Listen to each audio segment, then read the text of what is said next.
That well camera. There's a well camera right there. Well, one to the side of the other. We're tapping the camera right in front of me. All right, guys, we need to make a pass. One way or the other. I don't care how it's made. All right, Chip, let's do the back one. Come on.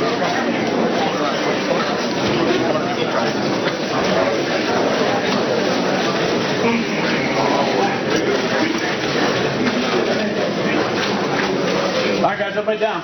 Everybody down. Sure.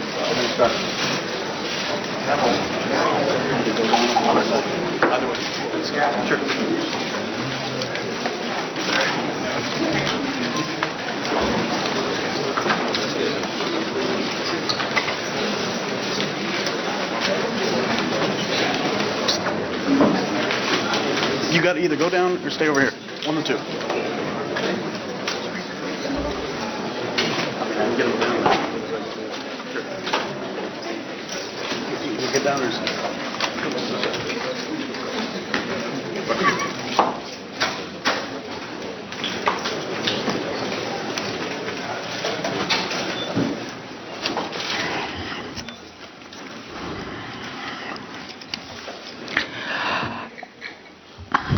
My co-chair, Representative Danny Davis, is in a markup and will be with us when he is able to be free. We thank Trayvon Benjamin Martin's father, Tracy Martin, former Congressman Kwesi Mfume, who was a chair of the Congressional Black Caucus as well, and we welcome him back to the Congress.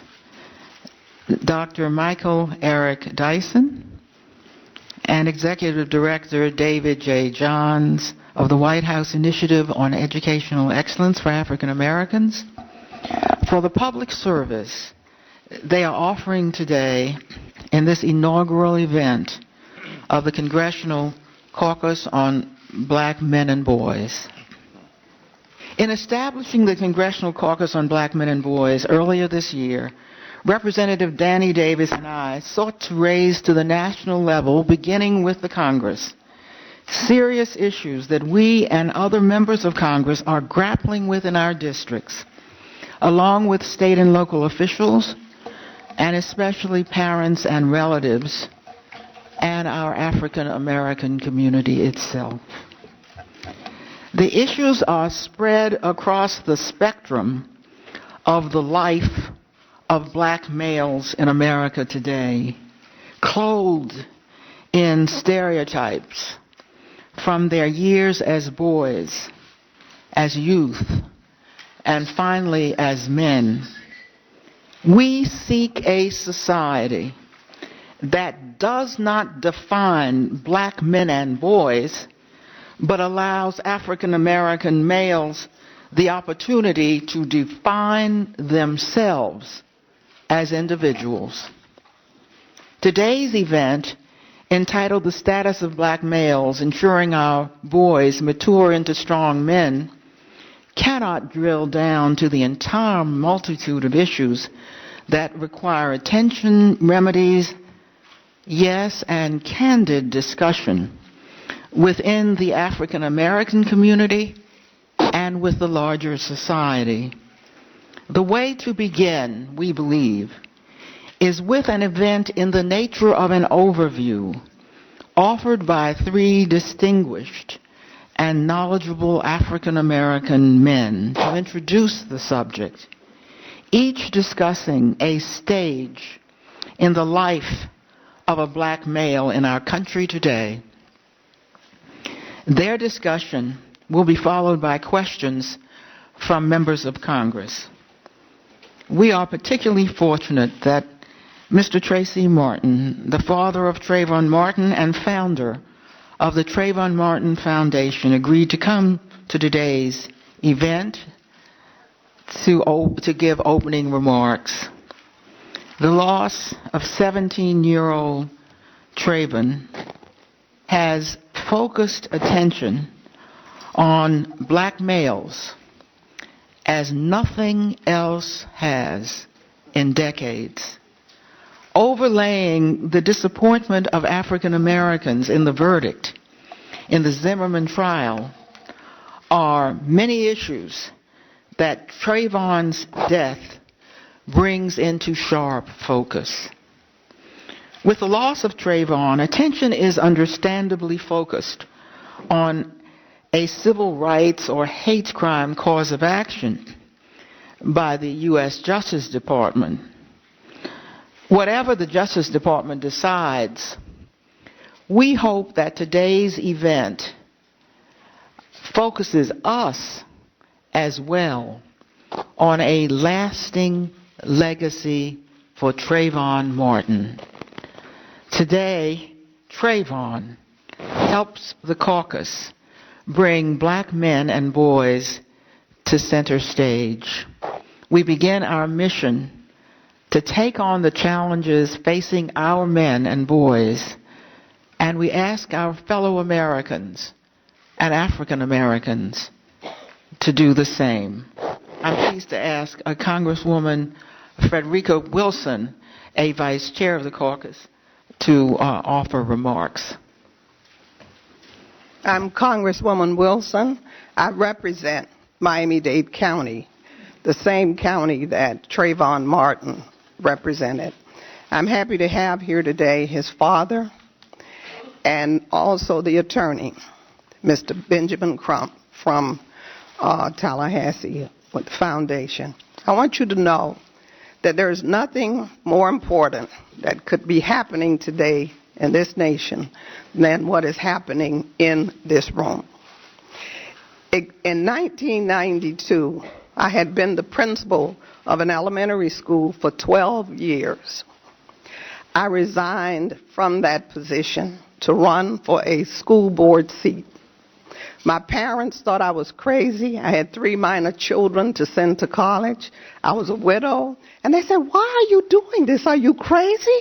I said, "I'm doing it because I want to save African American boys from the school to prison pipeline." So I hit the ground running. At the first school board meeting, I introduced a program for African American boys in the Miami-Dade County Public Schools. I called it Reparation for Them. And I wanted the school district to wrap their arms around them and lift them up and let them learn how to be good men in society. The program is 20 years old now, and Trayvon's older brother, Javaris, is a member of the program. He wears the red tie that empowers him. So in our school district, we have a staff of 10 people who operate this program. And what we do is we take our little boys in elementary school, middle school, and high school, and they're mentored in school.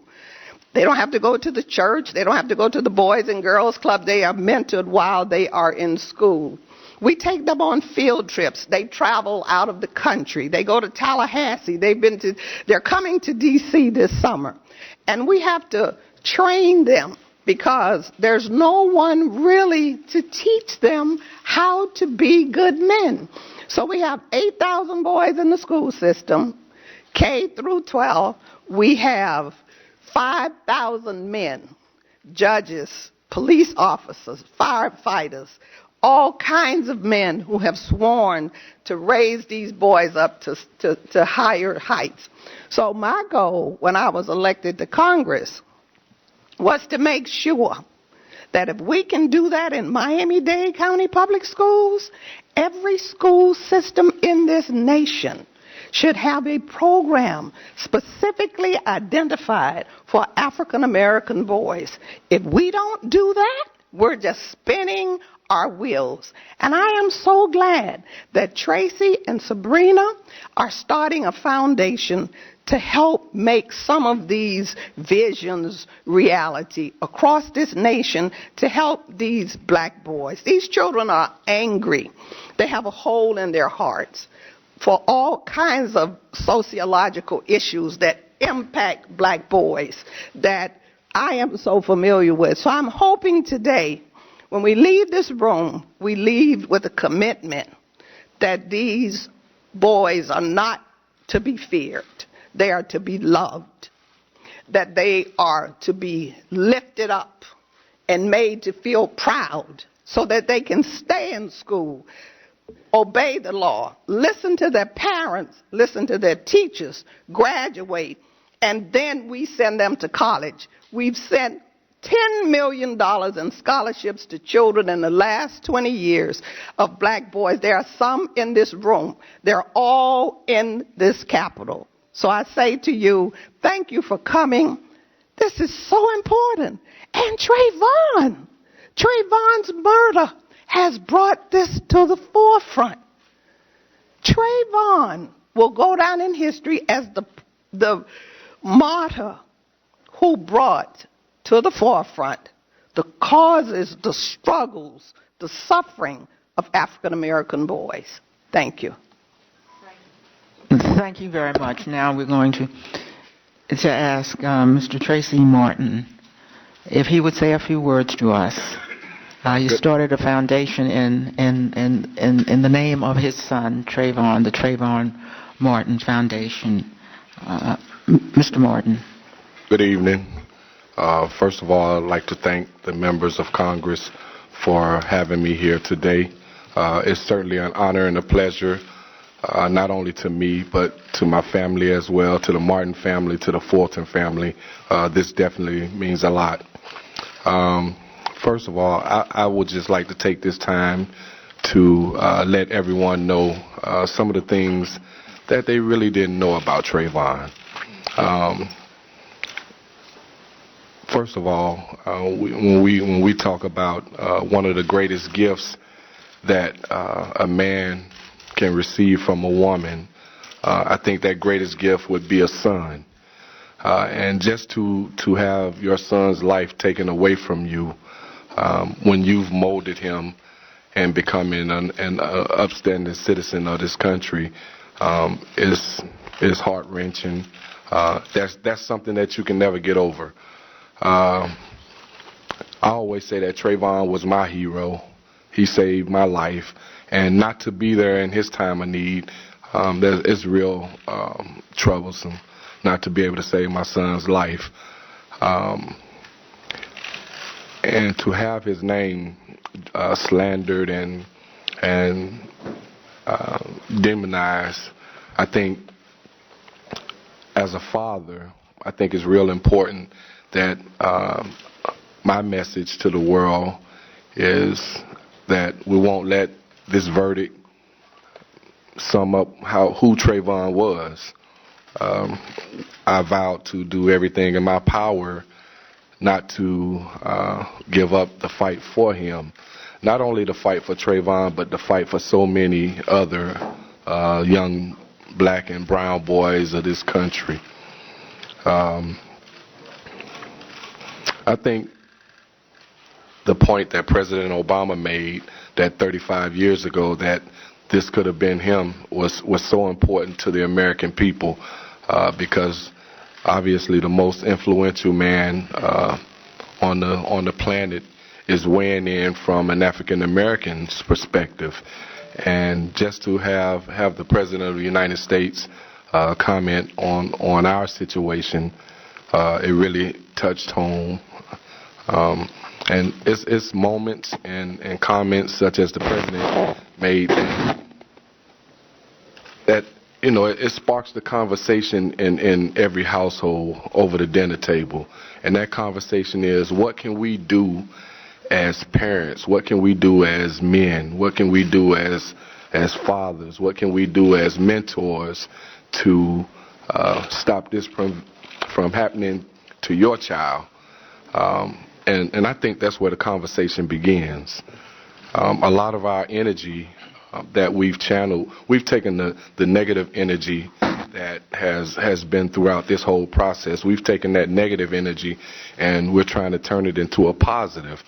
A lot of people will tell you that nothing positive can come out of death, but I disagree, and I disagree wholeheartedly, because it is what we can do tomorrow as a nation, as a people, to stop someone else's child from being killed is certainly a positive. I'm sorry. And that's why we're putting a lot of our energy into the Trayvon Martin Foundation. Foundation is here for, we're going to advocate against senseless crime, against senseless gun violence. We're going to have mentoring programs. We want to try to educate our communities on the Florida statutes, on the Florida laws, that really we need to understand how these laws apply to ourselves. There are so many positive things that can and will come out of this incident, and that's why we're here. We want Congress, we want the members of Congress to hear. We are the voice for Trayvon. There's nothing that we can do to bring Trayvon back. But if there's something that we can do as a foundation to help other families from going through this, then we're here.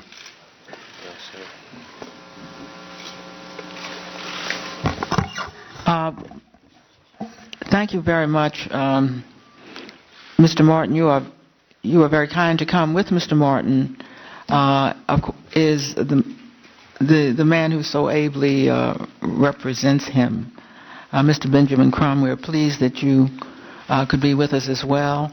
The co-chair of the caucus has arrived, and I should ask him if he wants to say opening words at the hearing, at this event. Thank you very much. The only thing that I really need to say is to thank, first of all of the members of the caucus, and I want to thank you for being the inspiration and part of the reason that we have established this caucus. I want to thank all of the members of the Congressional Black Caucus and other members of Congress who have joined and are in fact attempting to have the caucus function in such a way that we end up with not only looking at problems, but generating results. And then I want to thank our esteemed group of panelists who have joined us. Particularly do I think of two gentlemen that I've worked with for a number of years, a former member of this body, the former chairman of this caucus actually, the Honorable Hume, and of course my good friend from Chicago, although he has moved to a lot of other different places, but I think he still calls Chicago home, and that's Dr. Michael Eric Dyson, who is also with us. And I think Mr. Johns, who has a tremendous responsibility of guiding an initiative that deals with education and African American historical institutions. And of course, Mr. Martin, we thank you so much for being here with us this afternoon. We also commend you for the dignity that you have displayed, you and other members of your family, throughout this ordeal. And you are a guiding principle for many of us and for many people in America who love their country, but they also love justice, who love their country, but they also want equal protection under the law. And so with that, Madam Co-Chair, please go right ahead. Well, I thank you, Mr. Co-Chair. My co-chair has been a leader on black men in this Congress, and particularly on black men and boys who have been incarcerated and other issues facing black men. Now, we just want to just start at the beginning with black boys and then move on up and have three distinguished men talk about their lives. So we begin with David Johns, and we're very pleased that the Executive Director for African Americans, for Excellence for African Americans, has joined us from the White House. He has worked for Obama for America, but perhaps even more relevantly, he was a senior education advisor for the Senate Committee on Health, Education, Labor, and Pensions. Very pleased to begin with David Johns and to thank him for coming to testify before us today. Madam Co-Chair, if it's okay, I want to yield a few minutes of my time to Mr. Crump to ask a couple of questions. Excuse me? If it's okay with you, I'd like to yield a couple of minutes of my time. He has two quick questions he'd like to ask that will frame our discussion. By all means, Mr. Crump. Thank you, Congresswoman. As Mr. Martin said, President Obama comments invited us to start the conversation, and I think the conversation starts with two critical questions. And the first question is to the Department of Justice to answer the question, can a private citizen with a 9mm gun profile our children, get out of his car and follow our children, and confront our children? The U.S. Supreme Court doesn't even let the police profile based on race alone. So we need to have that question answered so we'll know what to tell our children. And if that answer is yes, we need to know so we can tell our children. And if it's no, then we want to know, especially Ms. Sabrina Fulton and Mr. Tracy Martin, will the killer of their child be held accountable for the civil rights violations upon Tracy and Sabrina's son?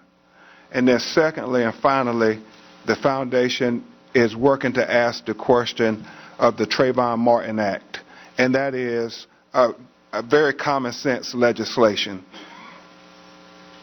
We believe there should be an amendment to this Stand Your Ground law that simply says you cannot be the initial aggressor, you cannot start the confrontation, you cannot pick the fight and then shoot the person and put your hands in the air and say, I was standing my ground, because there's a precedent set that will have a terrible effect on little black and brown boys if we don't speak to the issue. So I ask those questions, and I know we have these able experts to help us, but these are two questions that are heavy on the hearts of the parents of Trayvon Martin. Thank you.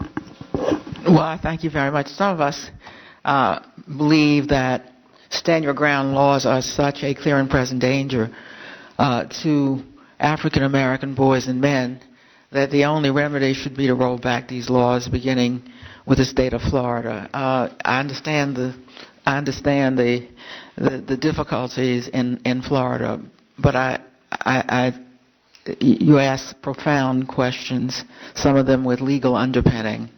I'm going to ask Mr. Johns if he would testify this time. Yes, ma'am. I want to begin by thanking you, Congresswoman Holmes Norton, and you, Congressman Danny Davis, for your leadership and vision in establishing the Congressional Caucus on Black Men and Boys, and for convening this groundbreaking hearing. The members of the Congressional Black Caucus continue to ensure that we have the tough conversations and engage in the hard work required to become a more perfect union. And as a result of your collective leadership and dedication, we are a better nation. I am humbled and honored to be included on a panel that includes Mr. Martin, Mr. Michael Eric Dyson, and Mr. Kwesi Mfume. I stand on the shoulders of strong, committed visionaries and ancestors who toiled and struggled, who pioneered it, who died to enable us to gather here today. And we meet to discuss developing and enhancing programs, policies, and practices that, among other things, increase black male success in education, entrepreneurship, and employment, facilitate civic engagement and leadership development opportunities, and change private thoughts and often negative public conversations about black boys and men into words and deeds that support success. As a former Congressional Black Caucus fellow who had the privilege of beginning my Capitol Hill career working for Congressman Charles B. Rangel, thank you, and now serving as the Executive Director of the White House Initiative on Educational Excellence for African Americans, I have the responsibility and opportunity to ensure that the administration is a thoughtful partner in supporting African American learning and development.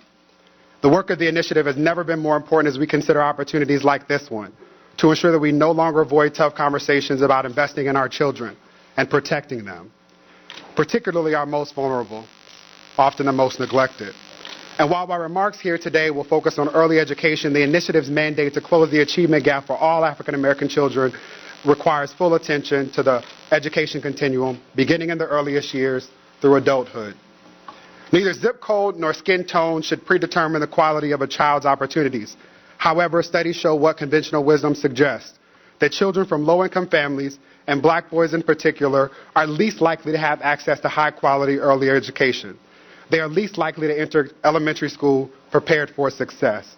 Consider that by third grade, children from low-income families who are not reading at grade level are 6 times less likely to graduate from high school than those who are proficient in reading. High-quality early education provides the foundation for black boys to be successful in school and in life, to become strong black men. I want to underscore the point that learning begins at birth, and the preparation for learning starts well before birth. We cannot solve the employment or education crises facing black boys and men and America without first ensuring that they all have access to high-quality early education. Not only must we work towards providing all young black males with access to high-quality early education, we must make concerted efforts to provide support for them inside and outside the classroom too, extending through college completion and career entry. In the United States, those most likely to begin kindergarten at an academic disadvantage are low-income and minority children. And research also tells us that those who begin school behind have a tendency to remain behind throughout their careers. We must understand the importance of educating and developing young black boys before problems arise. And there is a tremendous amount of work that must be done as early as birth to ensure that they develop academically, socially, and emotionally, which includes developing positive, nurturing, and protective relationships with parents and adults, including educators, representatives of the criminal justice and legal systems, male mentors, and peers. Allow me to share a few facts to help put my comments into context. The infant mortality rate for black babies is 13.2% compared to 5.3% for whites. That is more than double. The poverty rate for black children is 36%, 3 times the rate for white children. At 24 months of age, black baby score significantly lower than white babies on cognitive assessments. And at about age 4, 28% of black children were proficient at letter recognition, compared to nearly 40% of white kids.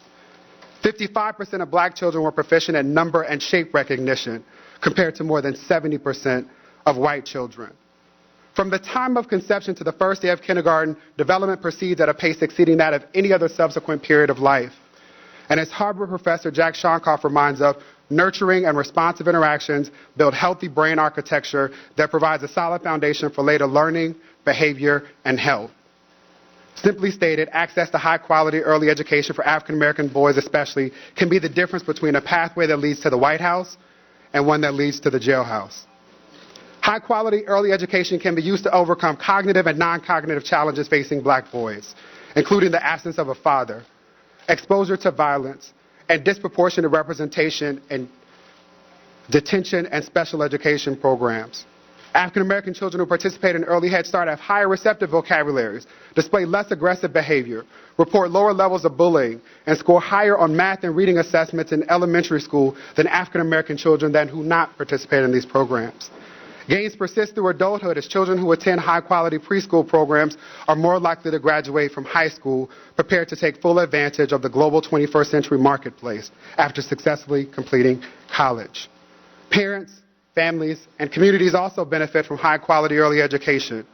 African American parents with children who participate in high-quality programs have better language and literacy environments, emotionally supportive parenting, and show higher levels of support for education in the home. The first step to ensuring that black boys grow into strong men is giving them access to high-quality early education. And to accomplish this, the initiative is working with members of the faith-based and early education advocacy communities to raise awareness among parents and families about the importance of investing during these most critical years. We are working with community-based organizations to ensure that parents and families can identify and have access to high-quality programs. We are undertaking efforts to afford African American children exposure to science, technology, engineering, the arts and agriculture, and mathematics, our STEAM programs and concepts early and often. And we are also working with publishers to produce books and content that reflects the language, culture, and heritage of black kids to ensure that they develop vocabulary and pre-literacy skills needed to make the critical transition from learning to read to reading to learn. And in what follows, I will outline a few critical opportunities that we have to invest in early opportunities for black men. The first is home visiting. Voluntary home visiting programs match parents with trained professionals to provide information and support during pregnancy and throughout a child's first years of life. Quality home visiting programs lead to fewer children in social welfare and juvenile detention centers as well as mental health facilities. It also provides considerable cost savings for states. With the support of Congress, we have invested $1.5 billion to expand home visitation programs that can provide black boys with the services and educational support needed to improve health, development, and ensure their ability to learn. And we must simply invest more. Home visiting programs provide critical support to young expecting mothers like my sister, who after becoming pregnant in high school needed the counsel and support of trained professionals who could assist her and my mother in creating the type of environment that optimizes early life opportunities for young children like my niece Jordan.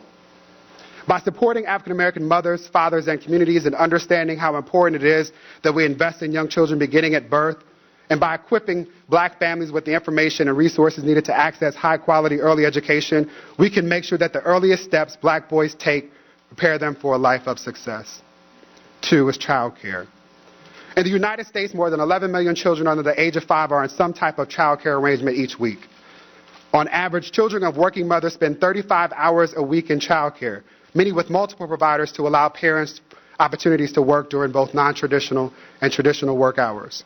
Child care is an essential work support, which also provides opportunities to develop foundational skills in young children. However, for too many African American boys, the extreme cost associated with high-quality child care results in lost opportunities to develop the tools needed to begin school ready to learn. By age 5, 56% of low-income black kids are not prepared for kindergarten. And these gaps only widen when black boys miss out on early opportunities. Unlike the K-12 public education system, which is financed mostly by federal, state, and local governments, the cost for child care is largely borne by parents and families. The economic crisis, high cost of child care, and variance in state laws frequently lead many parents to pursue non-center-based methods of informal care, such as leaving their babies with grandparents, families, and other caring adults. And for those who pursue center-based facilities, the cost can be an extreme burden. The average cost of infant child care at licensed center exceeds the cost of public college tuition and related fees in 36 states throughout this country. Nationally, the cost for full-time child care for infants ranges from 7 to 16% of the median income for a married couple. For single parents, the cost of center-based infant care exceeds more than 10% of their income. More must be done to subsidize the cost of high-quality child care for parents who cannot afford such programs because they are unemployed or underemployed, working jobs that do not provide them with family-sustaining wages or opportunities for advancement. In addition to cost and accessibility, the following must be addressed to ensure that more black boys have access to high-quality child care programs and services. Improving safety, increasing awareness, and parent, family, and community engagement to ensure that parents, especially young parents, have the information they need to access these programs. And adjusting federal reimbursement rates to account for the actual cost of providing care, while increasing federal, state, and local supports more generally. The third is Head Start and Early Head Start. Head Start and Early Head Start circumvent the high cost of quality early education by providing federal support to programs that agree to serve low-income, disadvantaged children and their families. The program covers costs for families that meet certain income eligibility criteria, particularly families that would otherwise fail to enroll children in center-based programs. A recent study of Head Start found that the program had a positive, statistically significant impact on children's preschool experiences, school readiness, language, and vocabulary skills. Black children were reported to have reduced inattentiveness, fewer problems with structured learning, peer interactions, or teacher interactions. They also had better relationships with teachers.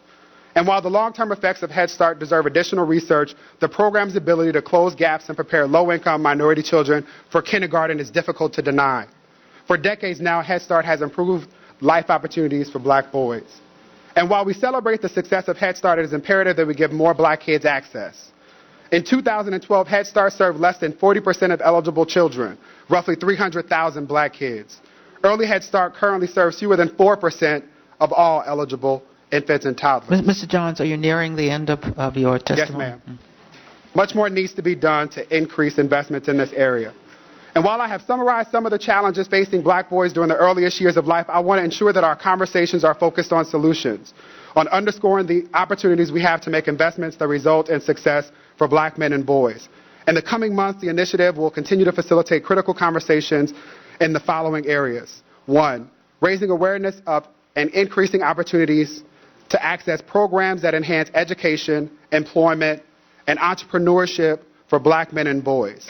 We need to increase the number of black educators, discuss the impact that socio-cultural factors like trauma and toxic stress have on learning and development, and strengthen the relationships that parents and mentors have with students in schools to improve achievement and support development. 2, we will ensure that all caring adults are engaged in supporting black male success, whether volunteering to host activities to provide black boys with an opportunity to develop academic or social skills, or leveraging technology to ensure that black kids have access to civic engagement and leadership development opportunities. And finally, we will take on the essential task of changing the way that we talk about black boys in public and in private, as we have modeled here today. We must ensure that what we say and how we demonstrate our support for black men and boys is aligned with ensuring that they are and that they feel valued, supported, and protected. And while we must be careful not to generalize and suggest that all black boys are in crisis, all black men can benefit from knowing that they are loved, valued, supported, and protected, especially at home and in their communities. And to do this, we must ensure that we are doing all we can to develop their skills, to create protective, safe environments. And this requires correcting myths that give life to fallacies that black boys cannot achieve at extremely high levels in spite of generations of brothers who have done exactly that. We must dispel myths like there are more black men in prison than in college. You see, when I worked as a classroom teacher, some of my colleagues used that myth to convince themselves that they didn't have to do the tough work of investing in young black boys because we all end up dead or in jail. Changing the narrative around black boys requires telling more stories about everyday examples of achievement and success, of resilience and grit. It should not be the case that we celebrate single events like Tim King sending an entire class of black boys to college, not only because the work that educators at Urban Prep accomplish is tremendous, but also because there are countless schools who have figured out how to nurture and support black boys. We should tell stories each and every day about the many ways that black boys are excelling and innovating, giving support to their families, their schools, and their communities. We must talk about opportunities to optimize these chances for black men of all ages to support each other and to support boys younger than they are. And we have to continue to have conversations in public and in private about opportunities and obligations we have as a nation to be inspired by the grace of the Trayvon Martin family. We have to talk about it. And we have to support programs and people in our community who are doing the work of saving our sons, beginning early. Beyond simply talking about it, we must ensure that we move past the rhetoric to ensure that these gains are made. And as we do this work, it's also important that we not neglect our daughters in the process, because our black girls and women need our care, love, and support too. These are but a few of the ways in which the White House Initiative on Educational Excellence is engaging in this work. I look forward to identifying ways that we can work further to support black men and boys throughout this country for generations to come. Our boys need us to do this work, and the collective economic, social, and national security of our great nation requires it. Thank you. Thank you very much, Mr. Johns.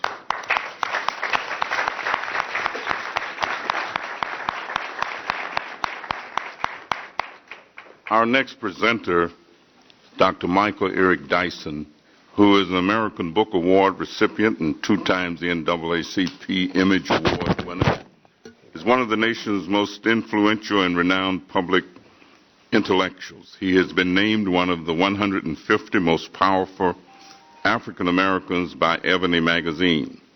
The Philadelphia Weekly contends that Dr. Dyson is reshaping what it means to be a public intellectual by becoming the most visible black academic of his time.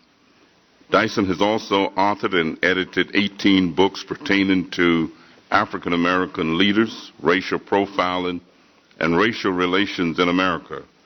Currently, Dr. Dyson is a sociology professor at Georgetown University and has previously taught at some of the nation's most prestigious universities, including Brown, Chapel Hill, Columbia, and the University of Pennsylvania, primarily on topics regarding issues affecting black youth and the future of the black community given the current social, economic, and political conditions. Dr. Dyson. Thank you so much. I want to thank, is this on?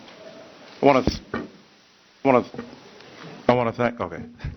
thank Congresswoman Norton and Congressman Davis for convening this panel even before the verdict, it should be announced.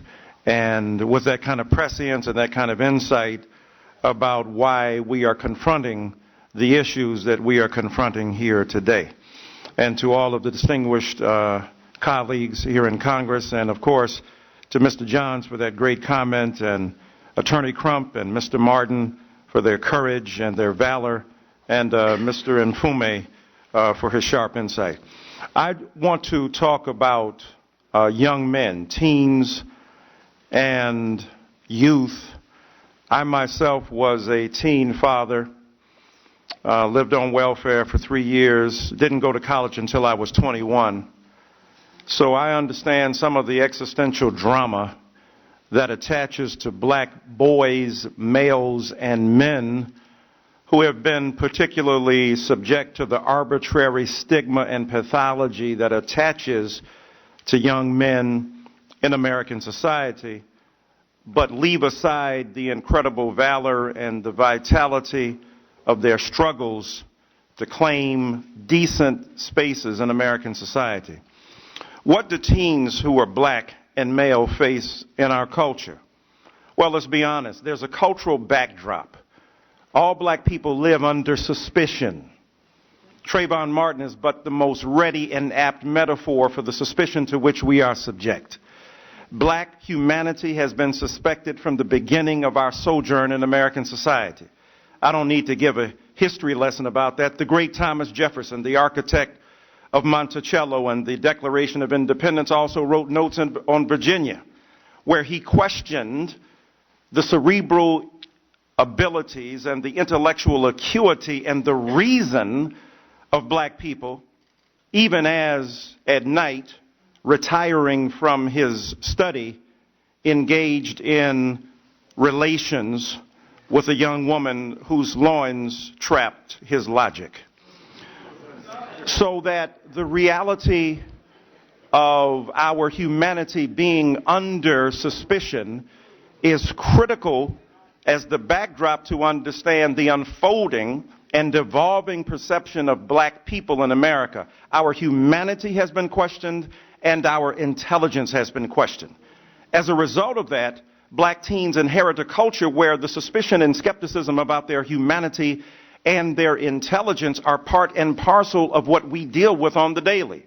This is why, for instance, to echo Mr. Johns, we not only talk about black male stereotypes, we talk about black female stereotypes, because had Rachel Jeantel been believed, had the stereotypical representation that articulates her as somehow subhuman, and not just from white Americans, but black too, skeptical about what she is, speaking 3 languages, perhaps her testimony would have been believed and the outcome of the trial could have been shaped, because black women are under vicious assault as well. And as a result of that, mothers mired in poverty help young black men come to birth, and both of them receive the calumny and the slander of this culture. So young teens inherit a culture that unconsciously and consciously engages in the skepticism and suspicion of their existence. The educational system into which they are thrust expels them at a rate 2.5 times greater than their white peers. So you're in school and you get kicked out for stuff that your white peers don't. Not only that, they are subject to detention and also put in special education programs that target them specifically as being less capable intellectually. What happens then is that they are also subject to the criminal justice system through nonviolent drug offenses.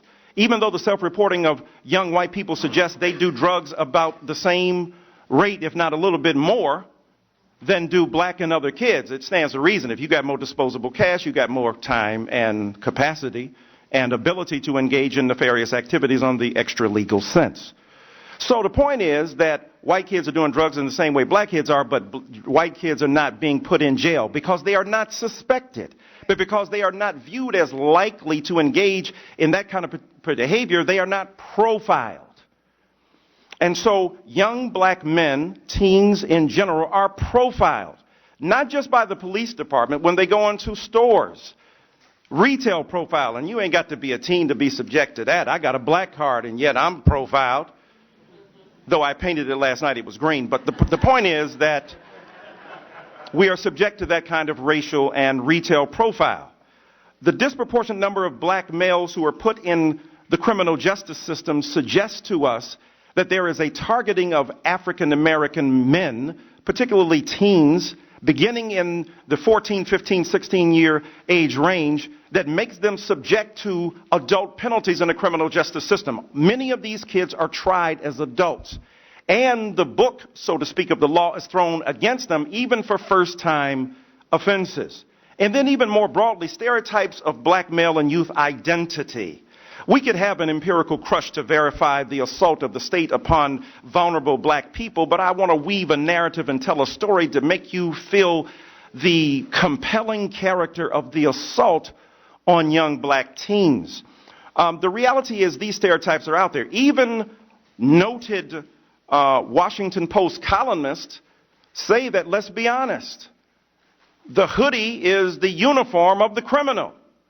Not for Mark Zuckerberg, not for Bill O'Reilly, not for Gerardo, all of whom, with the exception of Mr. Zuckerberg, have assaulted black people and black teens for being engaged in the self-perpetuation of a legacy of assault upon them because of the clothing they wear.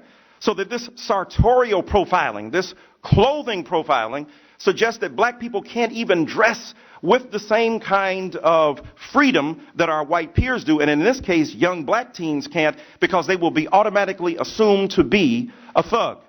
Now, some people say, well, it's your problem. It's hip-hop culture. Hip-hop created this. Really? Before the rise of hip-hop culture 30, 35 years ago, black men were being profiled. Black teens were being seen as preternaturally given to inclinations to be criminal. So excuse me, that's not the case. Now, has some element of hip-hop culture glorified and reinforced the devaluing of black life? Of course it has. But it's also spoken against it. Tupac said just the other day, I got lynched by some crooked cops, and to this day, them same cops on the beat getting major pay, but when I get my check, they taking tax out, so we paying the cops to knock the blacks out. Jay-Z said, God forgive me for my brash delivery, but I remember vividly what these streets did to me. Picture me allowing these clowns to nitpick at me, portray me like a pickaninny. So they are combating the vicious misrepresentation of black masculine identity by resorting to the very violence that is critical to American culture and American identity, and the sense of machismo that young black people appropriate has been given to them by a culture that creates laws like stand your ground, and that creates a gun industry that is obsessed to a nearly erotic intensity with guns as the manifestation of their manhood. They ain't invented the game, they playing it in their own way. So the reality is, how do we deal with the stereotypical representations of young black people? And now our friends on the right suggest it's black on black crime. Where you been? We've been talking about that. When Newtown happens, cameras are there. When Aurora happens, cameras are there. When Chicago happens, cameras are not there.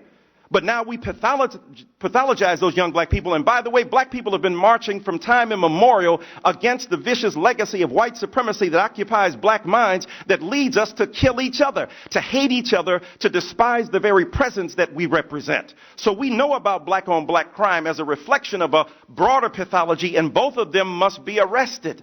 But the reality is politicians don't show up from the White House down to the local level when black children's bodies are at stake. And when they do show up, they give us lectures about black family structure when we can look at most white people who commit crimes and they have obviously familial challenges that need to be articulated.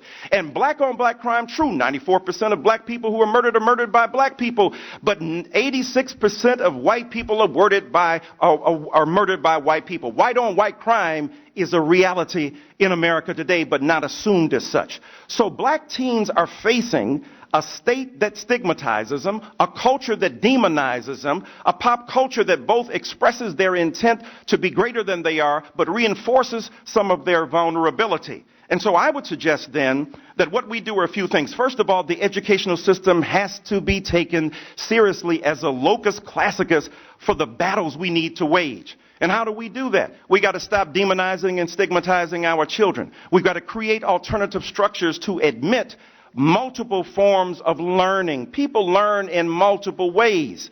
I mean, Jay-Z is a high school graduate. Tupac dropped out. Nas, 8th grade dropout. Yet these are rhetorical geniuses. Who's wrong, the school or them? There's a difference between learning and education on the one hand and schools on the other. Schools are the institutional matrices that articulate our expression to educate each other and hold each other accountable. Learning is about the desire to be educated for a lifetime. And so we have to converge these two disparate meanings in some instances, figure out ways to acknowledge our children's learning styles, not to stigmatize and demonize them. Don't send them to jail if they have a behavioral challenge, and figure out ways not to put them into detention, which becomes a feeding cell to jail, which becomes a warehouse for prison. Secondly, we've got to reduce the penalties for nonviolent drug offenses and for zero tolerance policies. Now, we are not here to have affirmative action for thugs, so to speak. We are here to say that everybody doing it, everybody ought to be taken in the same way to jail, or everybody should be given a break. Born poor and black, born with your back against the wall, many people, the President of the United States, in his brilliant memoir, talks about abusing marijuana. So had he been caught, put in jail, stigmatized, he'd have been a well-achieving young man, I'm sure, but he might have been standing on the sideline going, you know what, I could have been president. Yeah, right. So the reality is we have to be very careful how we stigmatize our youth, and the public policies that we put in place and the laws must not unnecessarily, unduly, and disproportionately stigmatize those children. Thirdly, the president made a remarkable statement on race, finally, and it is good that the president stood up. It was a result of pressure. We understand that. He said, initially I said, Trayvon could have been my son. But look at the metaphorical and analogical shift he made. He said, but no, I could have been Trayvon. And I would add, if I were the speechwriter for Mr. Obama, let me Dysonize that. Not only could you have been Trayvon 35 years ago, you Trayvon now. Right? Why? And I'll end. Because they are profiling Mr. Obama in the White House, asking about your transcripts from a man whose hair is thinner even than his skin, questioning you, trumping you in a very serious and vicious fashion, from people asking to see your birth certificate as if you're not American. You did it the way people said they wanted to be done. You went to Columbia, graduated, Harvard Law School and graduated. You don't wear a hood. It can't be about a hoodie. It can't be about the demonization of a certain kind of sartorial choice. It is about the way in which black masculinity expresses a menace and a threat in American culture, both consciously and unconsciously, that needs to be decoupled in the collective imagination of America. And then finally, when we see these as structural problems, when we see that young girls are being demonized, put in prison more often as well, subject to the kind of vicious stereotypes that I talked about in regard to Rachel Gentile, and that they, along with young black boys, are the recipients of the outrageous indignity of being assumed not to be intelligent and not to be human. And so as I close, my plea and prayer is that as we craft social and public policy, we ask the White House to once again be a bully pulpit, Mr. Obama wrote one of the most brilliant memoirs on race we have. It would be like Michael Jordan was in the White House but couldn't talk about basketball. Mr. Obama is acutely sensitive and keenly informed about the complicated matter. And the speech he delivered the other day was yet but a beginning. Now we need him and others to use their spots, spaces, and spirits in this culture to not only edify the conversation and to inform the analysis, but at the end of the day, to recognize that young black teens are children of God who deserve every protection. Because if those women on the jury understood Trayvon as their child, they may have felt his blood calling from the ground where George Zimmerman laid him to his rest. Thank you.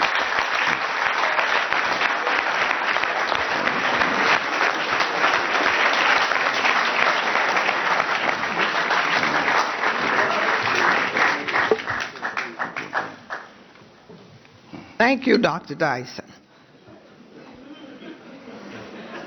It's my pleasure now to introduce to you Kawisi Mfume. He was born, raised, educated, and eventually taught as a professor at Morgan State University in the city of Baltimore.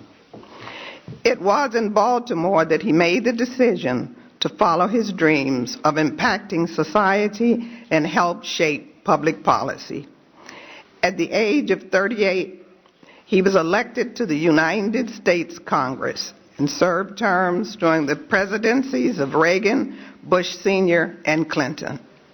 As a member of the House of Representatives, Congressman Mfume served as a member of the Committee on Education and helped to impact commerce and industry matters as a senior member of the Small Business Committee. Congressman Mfume also served as both vice chair and later chairman of the Congressional Black Caucus. Kawisi Mfume left his congressional seat to become president and chief executive officer of the NAACP in February of 1996 after being unanimously elected to the post. He served there in this capacity for 9 years. During that time, Mfume significantly raised the national profile of the NAACP while helping to restore its prominence among the nation's civil rights organizations and university. Mr. Kawisi Mfume. Thank you very, very much, Congresswoman, and my thanks to all who've gathered here. I really want to just, on a point of personal privilege, express my full thanks to the full caucus, many of you whom I've served with throughout the course of time. We've traveled the world, we've fought on issues together, and I fervently believe that this group is one of the ablest groups of legislators that this nation has produced. You serve a valuable service, and having worked with you and fought with you side by side on a number of issues, I have nothing but absolute respect for you all. I really appreciate this opportunity, and I appreciate the convening. I also want to say that as a father of 6 men and a grandfather of 4 boys, I have a particular sense of brotherhood with Tracy Martin. We all know a parent's worst nightmare is to have to bury your child. It's supposed to be the other way around. And so I just want to say on behalf of parents everywhere that you have really comported yourself, you've really taken this and kept your grace, your dignity, your manhood, and that you and Sabrina ought to be commended for giving us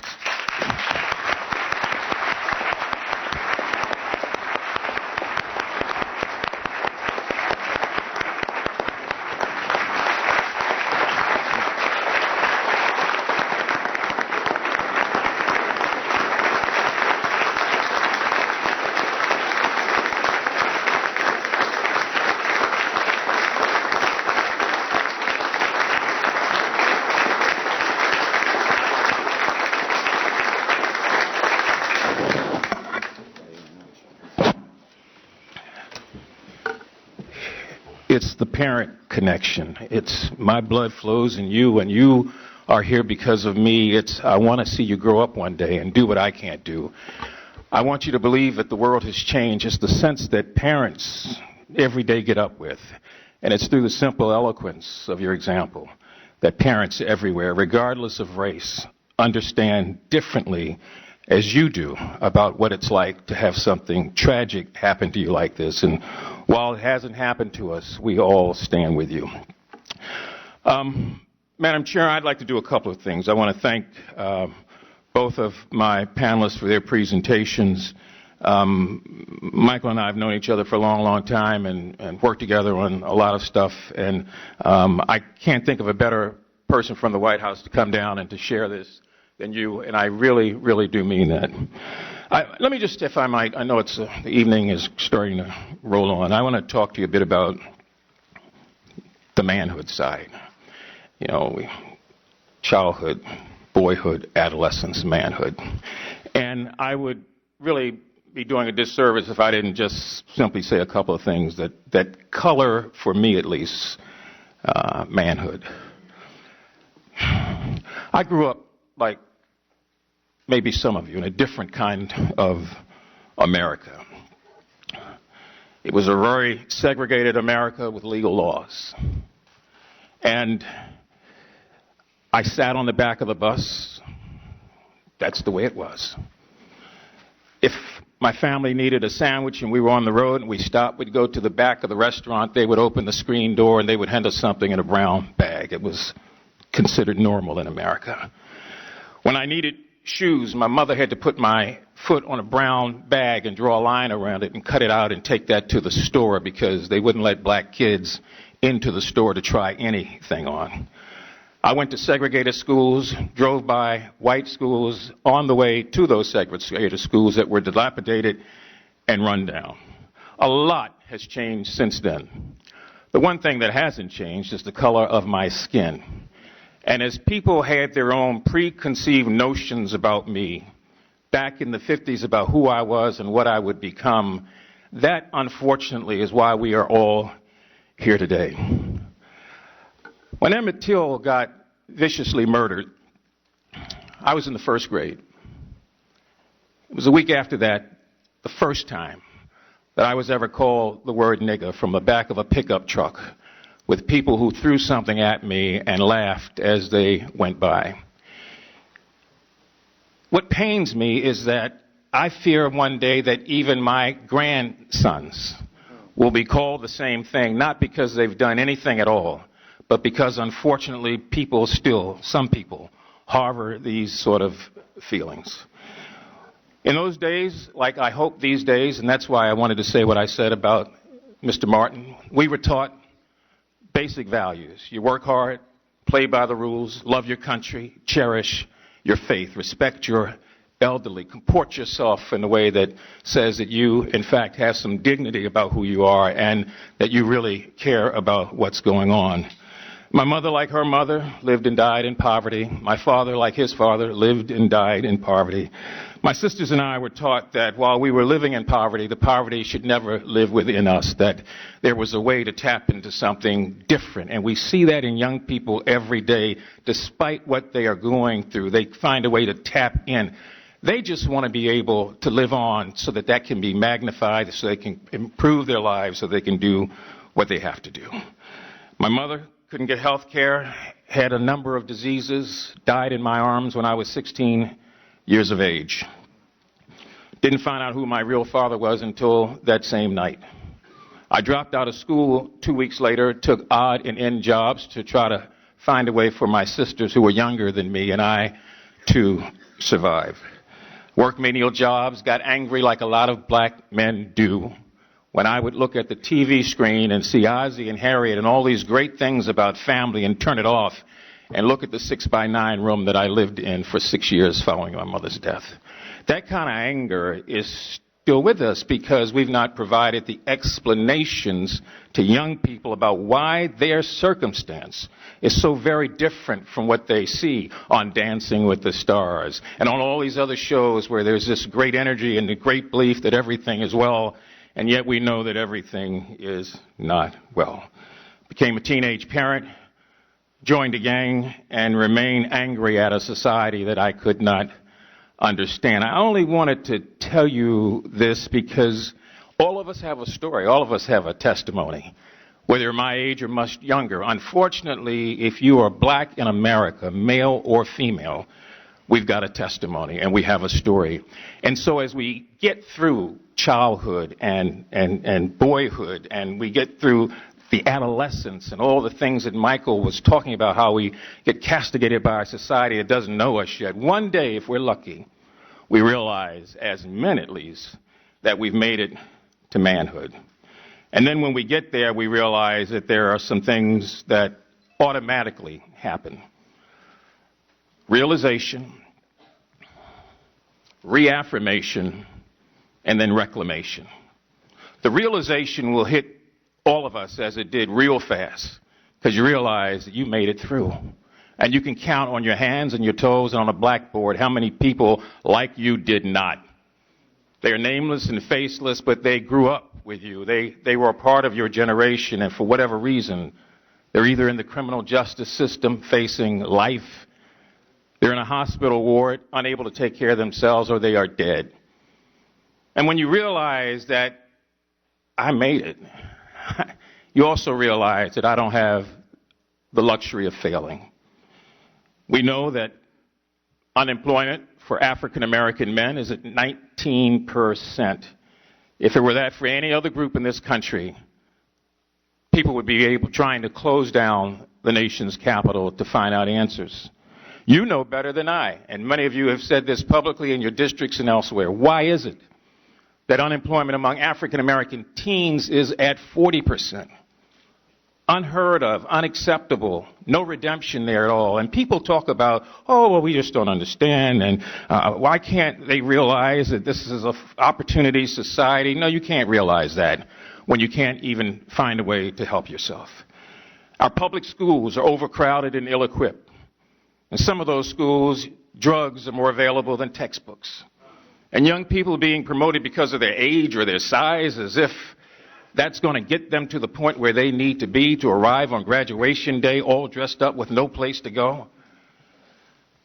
In higher education, and I want to thank the caucus for fighting for the Parent Plus program. Parents need to be able, when they can, to provide a way for those kids to get an education. I'm working with 700 freshmen now at Morgan State University. You know what the biggest tier is?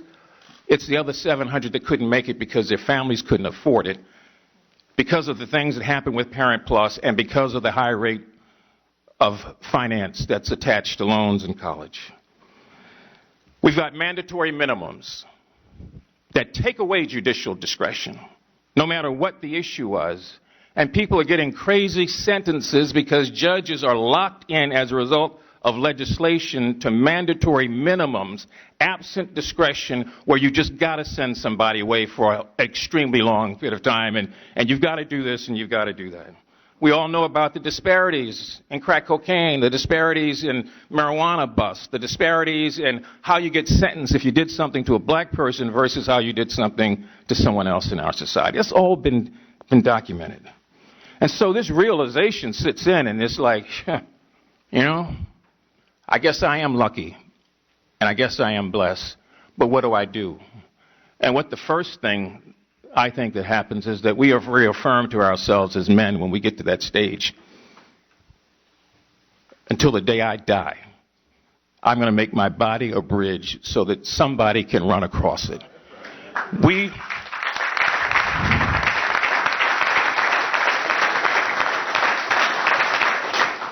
We reaffirm that we have no other obligation in life except to try to make it better for the group coming behind us.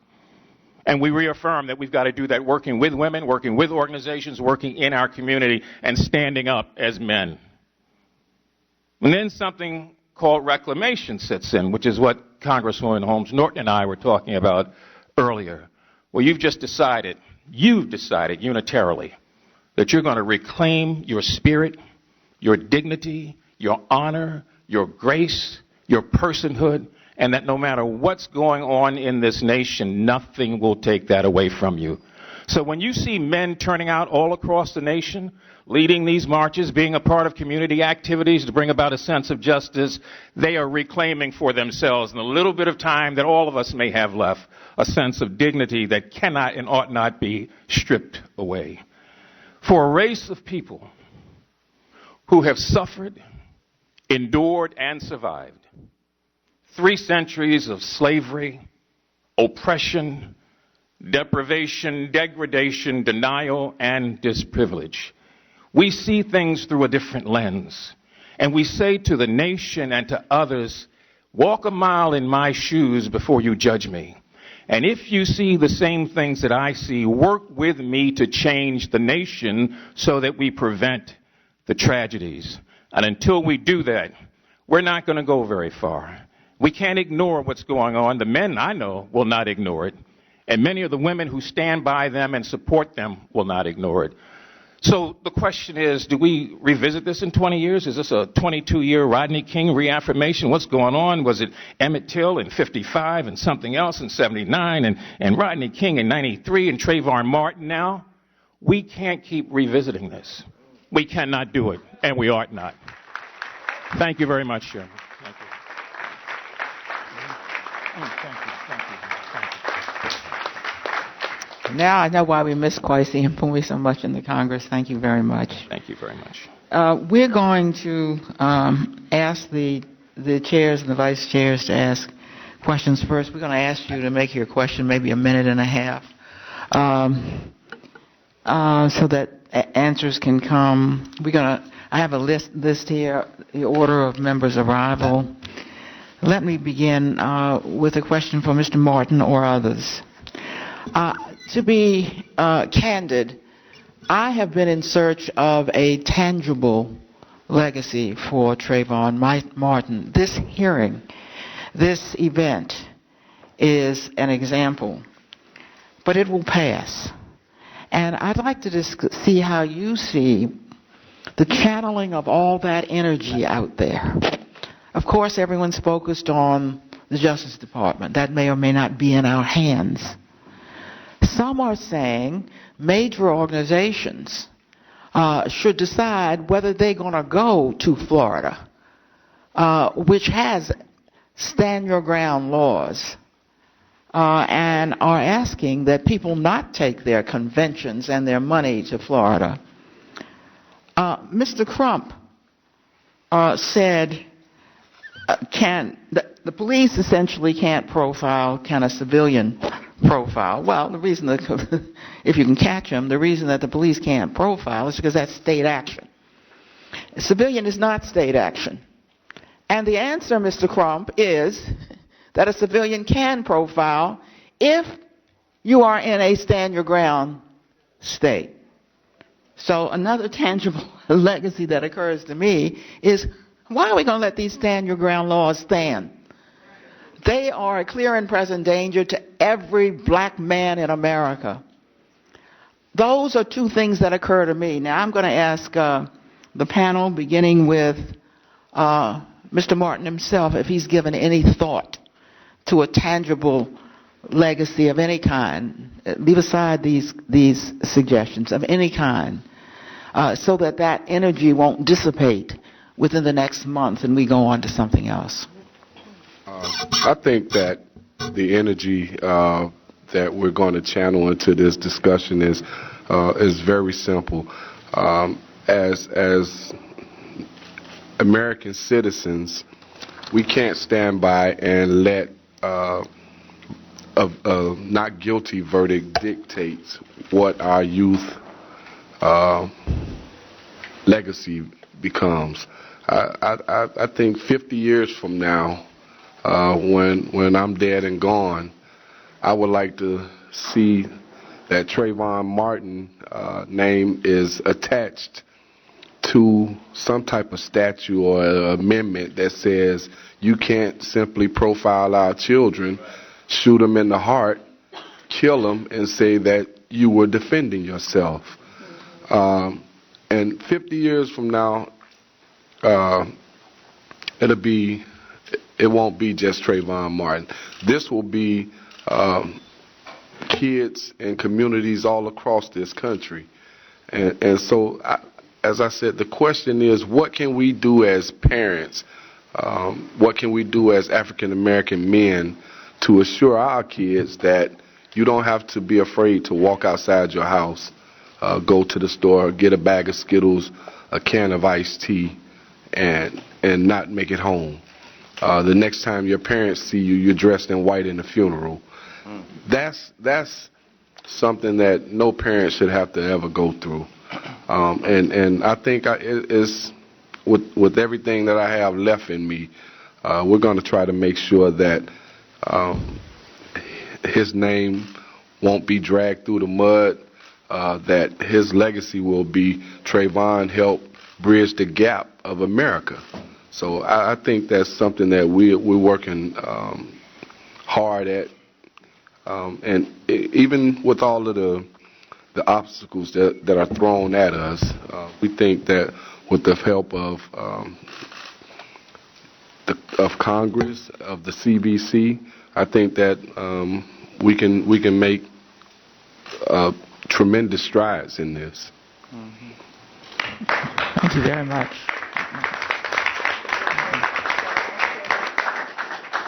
Thank you very much, and I'd like to address my question to Mr. Mfume. You mentioned that you were working with 700 college students who were struggling. Suppose these were 700 14, 15-year-old African-American boys. What would you tell them about growing up, further development, and the roles that they can play?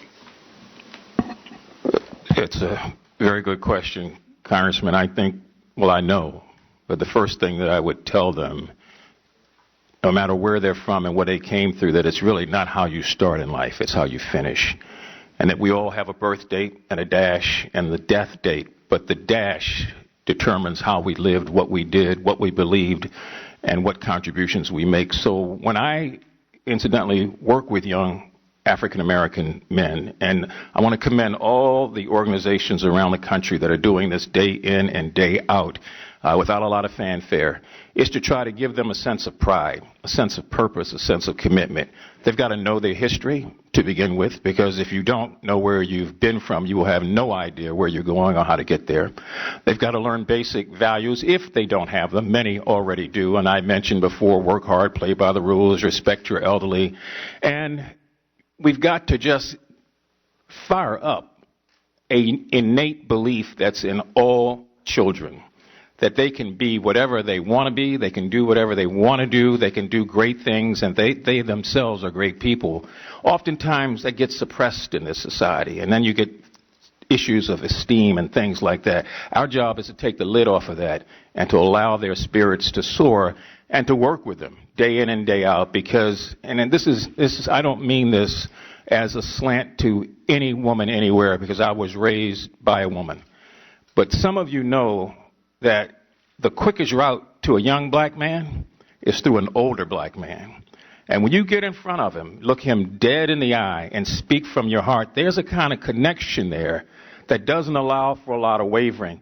Our kids still need that. We all got that from somebody who just got right up in our face, and we knew they cared about us. And I really can't explain it, except it's a different kind of connection that keeps black men, young kids, I should say, I think on a greater course. And I say that again with all due respect, because I was raised by a woman, and yet it was a man that grabbed me one day and said, look, you're going to do what your mother said, you're going to do what your family said, and you're going to be somebody no matter what. So it doesn't matter that I was, as I was then, a high school dropout, a teenage parent, arrested 13 times before the age of 19. What connected with me was, that's something I never felt before, and I'm getting it straight and unfiltered. So there's a lot to do with young men and young women. Trust me, I appreciate all the comments that I've heard about that. But that's where I would start.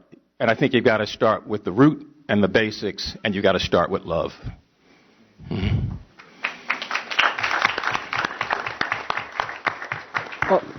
We've been joined by Representative Cedric Wilson and Richmond. I'm sorry. It is Vice Chair Wilson has suggested that before we come to her for a question, we ask Vice Chair Richmond whether he has a question.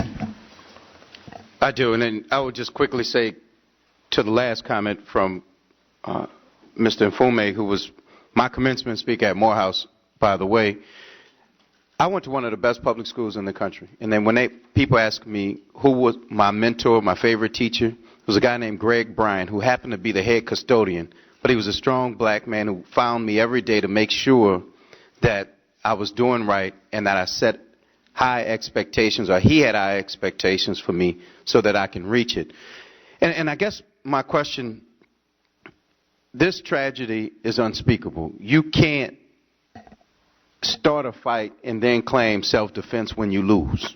But what we do as members of Congress is we enact policy, we make laws, and we should set priorities for spending in this country.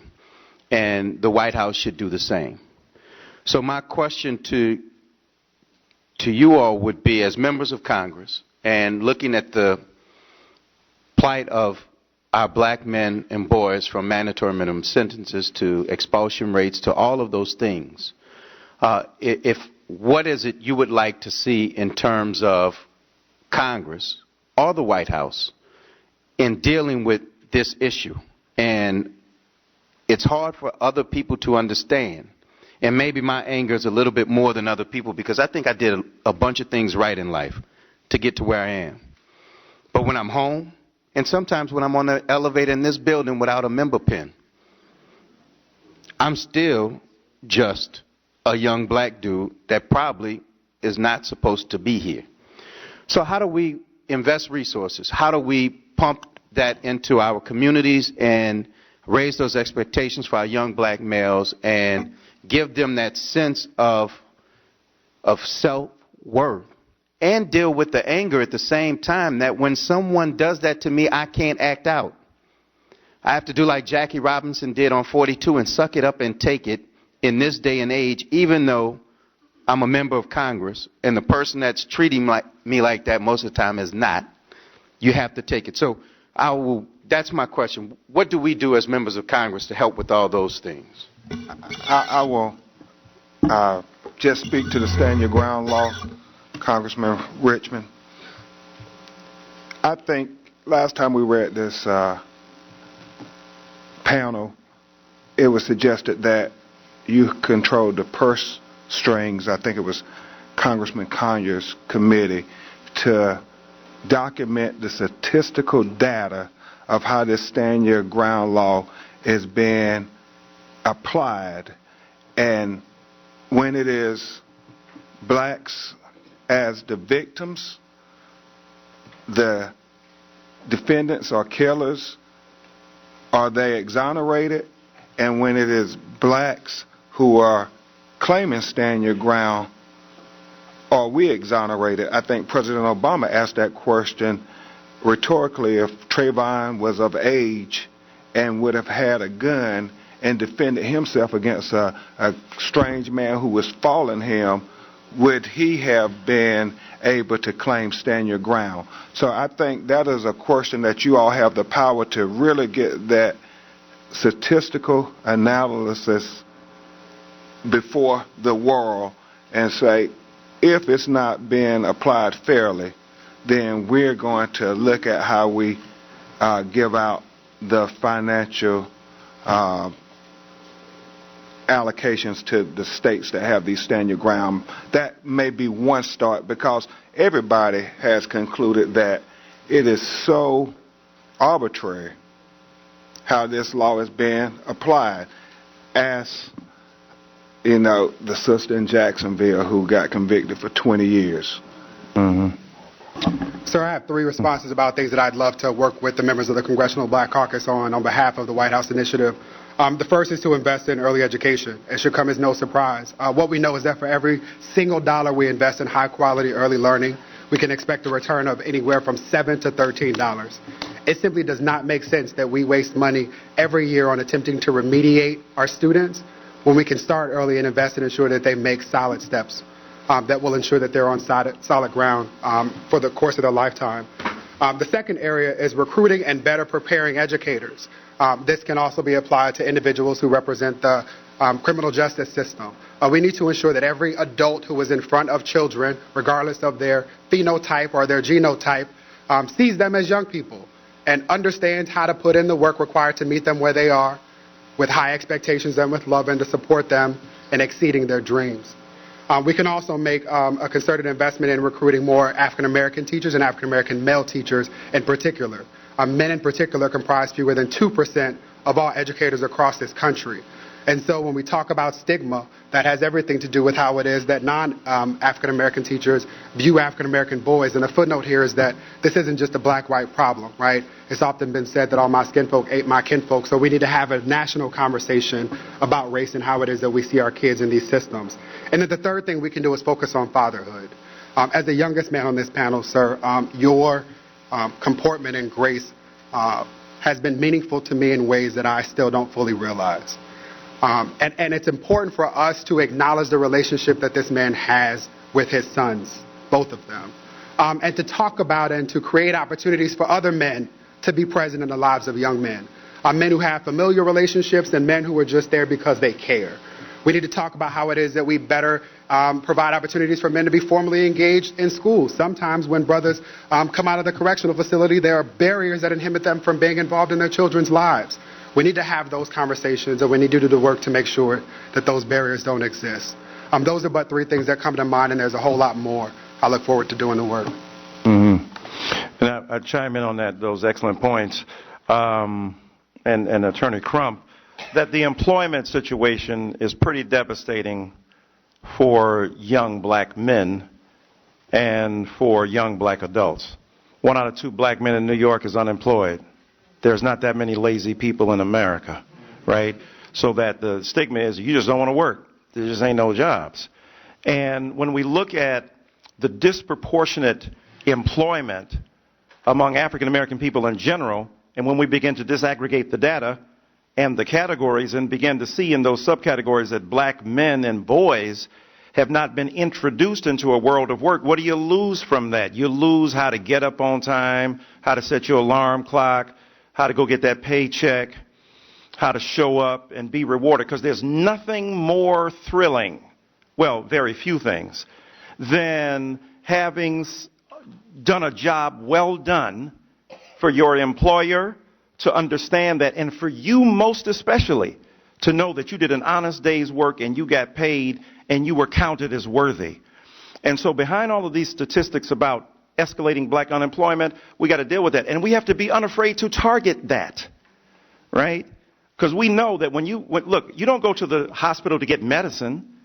If you got cancer, you get chemotherapy. If you've got a hangnail, you get an aspirin. If you've got diabetes, you get insulin. So no such thing as one tide lifts all boats. You got to have targeted specific medicine for the ills at hand.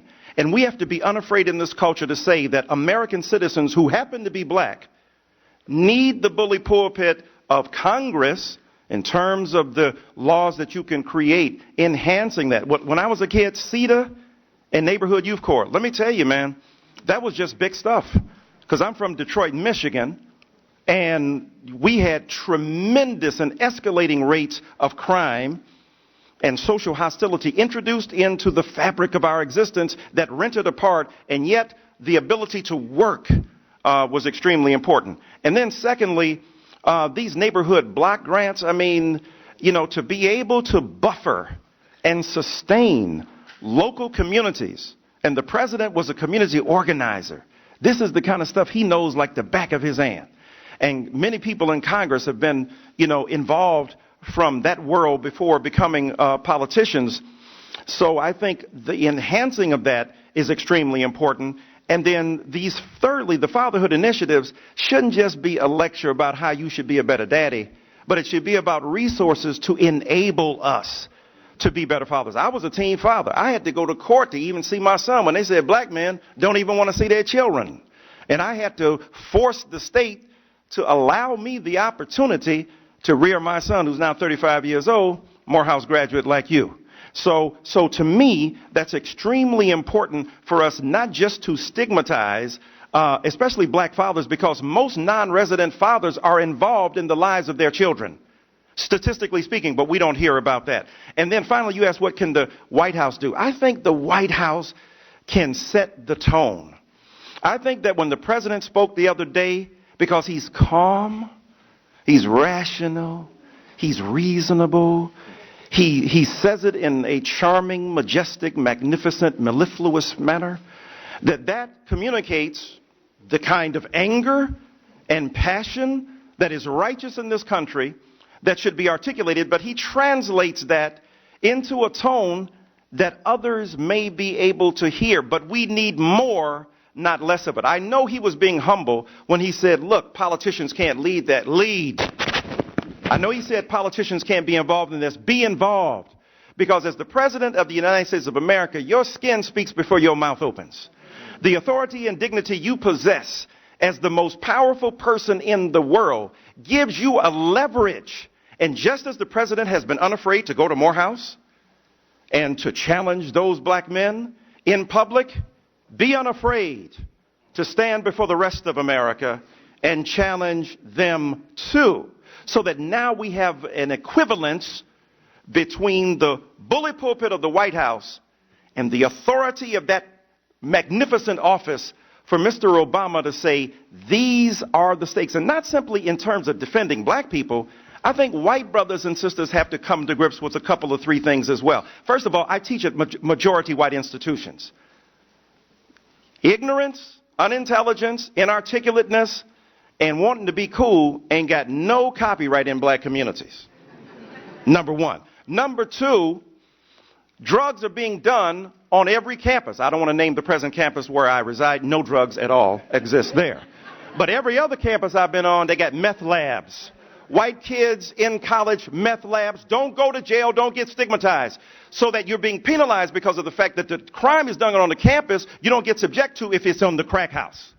And then thirdly, we've got to disabuse white America of the notion that our kids and your kids are so much different. We all want the same thing. And if the president could stand up and remind America that he's not the only person who is brilliant and bold and eloquent and articulate, that there are millions more yet still that you know nothing about, and that he has the power at least to educate and challenge. And I know some people say, hey, it's hard when the president speaks on race. He takes a hit on everything. He takes a hit on jobs bills. He's out there right now at Knox College trying to tell the truth about the economy. He takes a hit for everything. This will be another hit, but it's one that will impact the larger society as well. I think those things would be critical. Vice Chair Wilson is going to ask a question. We're going to try to get as many questions in before people go to vote, and ask people to come back from voting if at all possible. Could I, if down here at the table, if I could just have a second to respond, because I want to thank Brother Richmond for his pointed question, which was, what can we as a congressional body do specifically? And I've got three things, sir, and I'll be very succinct. Number one, I think there ought to be a Trayvon Martin law, which is an anti-stand-your-ground federal piece of legislation which would supersede state laws the way federal legislation does in certain instances, that makes it illegal to profile, pursue, accost, and then eventually kill somebody. And so that, a Trayvon Martin law that goes to the heart of that, I think, deals with a number of issues on this stand your ground thing.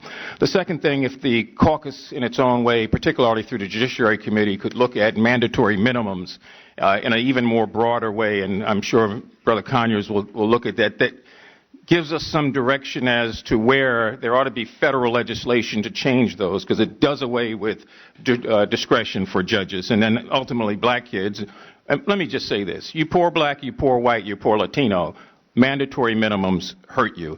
And then the third thing, if the caucus in its own way could consider an urban Marshall Plan that is not new spending, because that's what the critics will say immediately, but an urban Marshall Plan that would direct existing resources and existing appropriations toward urban investment in employment and in education and other things, so that we're not asking for new money, but to direct the money through the appropriation process, which is a critical process, to how it ought to be spent, where it ought to be applied. I think those things will help at least alleviate some of this. And I want to also acknowledge Congresswoman Waters, who's good to see and a real fighter, and thank you for being here as well. Thank you.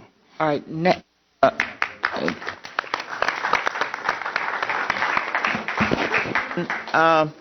Lacey Clay, we were going to take you next. Thank you so much, and let me thank the panel for being here, and also let me say to Tracy Martin, as a representative of the of your hometown of St. Louis and East St. Louis, Illinois, our prayers are with you, and our support is behind you. I want you to know that. Let me get to the point that Dr. Dyson brought up, and so did Mr. Johns, about the educational system. It seems as though our educational system has done a disservice to our kids. And you pointed out some great points about what we need to do as far as teacher training and teacher diversity. I've been involved with education for about 30 years as part of a scholarship fund, and we push young black men into those scholarships. I'm also a father of a 12-year-old son, and it's been some tough weeks, these last 2 weeks, explaining to him our history, going over it, and preparing him for manhood. So I know what you're going through, Mr. Martin. Dr. Dyson, should we take control at the local level of school districts, or should we blow it up and start over? With the whole educational process here, I mean, if it's doing such a disservice to our young people, where do we go? Yes, sir. And I just want to acknowledge, when you said you had a 12-year-old son, I'm sure most of America, you became an instant hero for them in many ways. And to speak about that child. The reality is, look, the school system is pretty buffeted by several forces. Dwindling resources, a tax base that determines how much resource you get. You could be in the suburb where children get twice as much money per capita, per student, as a student in the inner city. We know this, right? So that the defunding of institutions, where in some schools you got big shiny new computers, you got access to the internet that's high speed, and then in the inner city you got second, third hand books that still say Richard Nixon, as Jonathan Kozol famously said, is still the president. So first of all, we got to close the disparity in the resource base and generate alternative structures of funding where people who are interested, corporations who are interested, organizations who are interested, institutions who are interested, begin to fund and invest in urban education. Because everybody can't go, as great a school as Jeffrey Canada has, ain't but so many people can go, and then it's a lottery. So what do the people who can't go feel like? Like, I don't even win that lottery. That's number one. Number two, I think that, yes, the investment and involvement at the local level, where school boards, teachers, principals, and parents become much more invested and creative. I mean, some of the things that Mr. Johns and Congressman Mfume were saying are extremely critical, and they can happen on the local level with creative teachers. And, you know, a lot of teachers in our schools spend their own money for supplies and to do interesting things with their students. If a McDonald's or a Pepsi Cola or, you know, some other institution or commercial interest that black people have invested in would return the favor, redirect the capital, and adopt schools. I know some of that is going on, but to adopt these schools, we could then bring that interesting and powerful resource base. And then thirdly, the investment on the local level in terms of controlling some of the curricula, or at least making contributions to make sure that when they meet with local school boards, that adequate preparation for their children is going on, and that those who are informed those who are responsible in forming those kids are themselves sensitive. A lot of kids are subject to teachers who have no idea about what their lives are and have, unfortunately, a negative impact. Let me quickly get to Mr. Nfumi and just as a follow-up and ask you, Mr. Nfumi, does taking control of our children's education break up the pipeline to prison of our children? Every documented survey suggests when there's real educational intervention, there's a corresponding decrease of those persons who ultimately end up in some way or another brushing up against the criminal justice system or going to jail. The earlier the intervention, the statistics show, the greater the possibility of that. So early childhood education, what we do before and during those early years is important. Some of this, as I said before, really gets down to parenting, making sure you tell your kids the right thing and the right way to be. And then, unfortunately, circumstances like this, even with that, get out of control. So there is a parenting side to this. There is a oversight side to make sure that resources are, in fact, going in. And that's why I talked about directing existing appropriations without creating any new bill, which everybody would say we don't need. But we do need direction so that those schools that are doing that early intervention are funded, held accountable, and make a difference. If I might add, Just a moment, Mr. Morton and Mr. Crump need to leave to catch a plane, and so I'm going to excuse them and ask others to remain, and as many members of Congress to remain. There are 4 votes on. Some are going and coming back, as many as possible, so we get in as many as can come. I can't thanks so much. I can't thank Mr. Tracy Morton and Mr. Benjamin Crump enough for coming to this hearing. You have enhanced it in ways we could not have imagined. Thank you very much. Thank you for having us.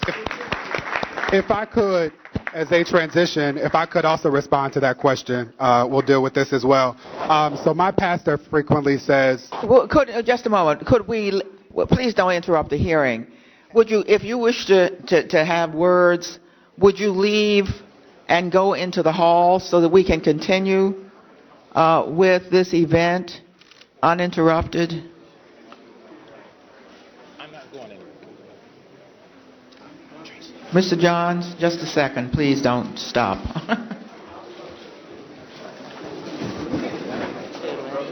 Bringing it as usual.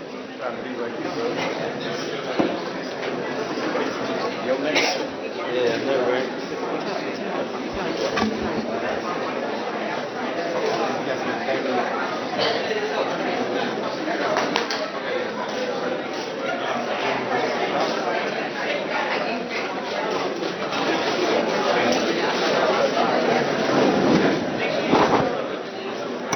Could you let the Mr. Martin exit, please?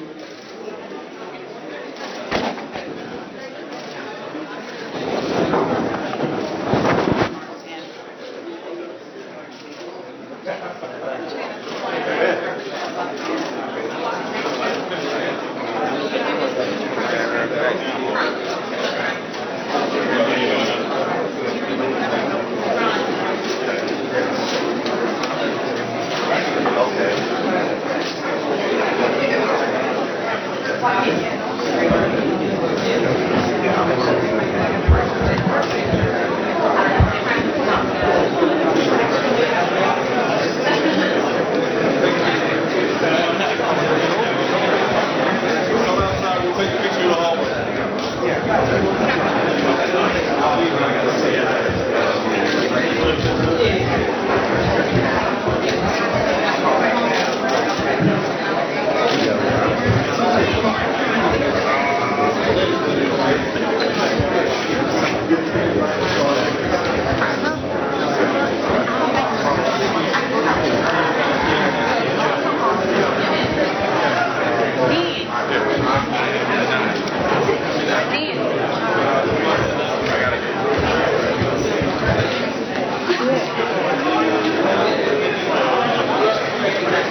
Congressional Caucus on Black Men and Boys will continue after House votes. While we wait, we're going to show you some of what President Obama said today about the economy in a speech in Illinois.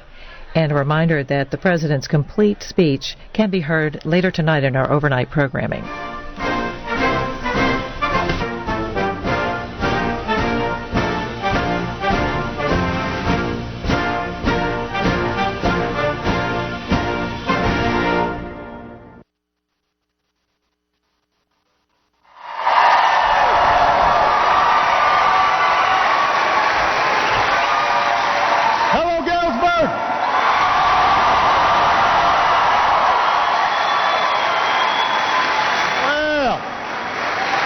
Good to be home in Illinois.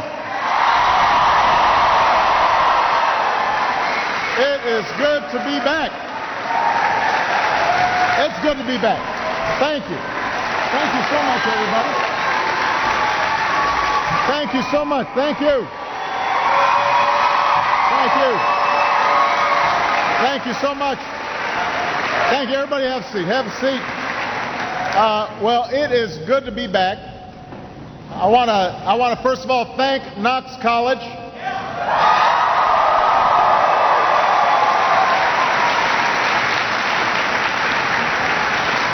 I want to thank Knox College and your president, Teresa Amont, for having me here today.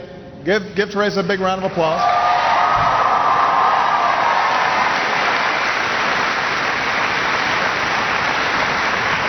I want to thank your Congresswoman, Sherry Bustos, who's here. Where's Sherry? There she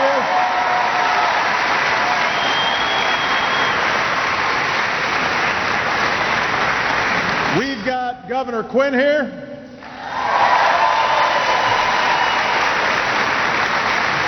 I'm told we've got your Lieutenant Governor Sheila Simon is here.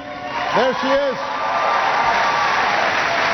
Attorney General Lisa Madigan is here.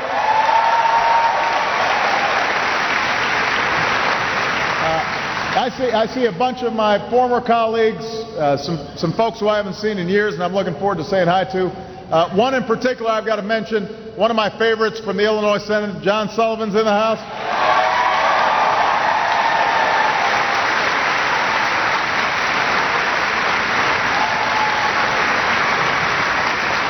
You know, John was one of my earliest supporters when I was running for the U.S. Senate, and it came in really handy because he's got like 10 brothers and his wife and sisters, and his wife's got 10 brothers and sisters, so they've got this entire precinct just in their family. And they all look like John, the brothers do, so you know he doesn't have to go to every event. He can just send one of his brothers out. It is good to see them. Dick Durbin couldn't make it today, but he sends his best, and we love Dick. He is doing a great job. And we've got one of my favorite neighbors, the senator from Missouri, Claire McCaskill, in the House, because we're going to Missouri later this afternoon.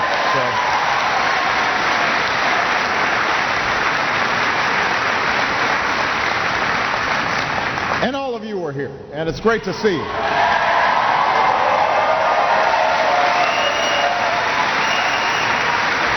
And I hope everybody's having a wonderful summer. The weather's perfect. Whoever was in charge of that, good job. So, 8 years ago, I came here to deliver the commencement address for the class of 2005.